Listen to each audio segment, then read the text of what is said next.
அறம்பொருள் இன்பம் வீடு நான்கையும் நல்கிடுவாய். சிந்தைக்கு விருந்தே அமுதே தன்னலம் நீக்கிடுவாய். தன்னை அறிய வைப்பாய்.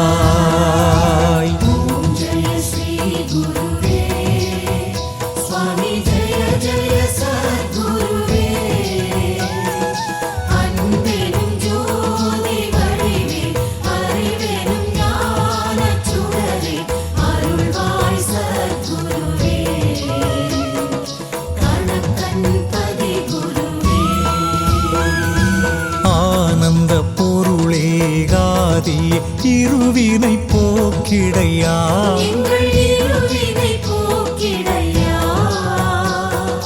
பூமியில் மீண்டும் பிறவா வரம் தாச குருவே. நல்ல பதம் தாச குருவே.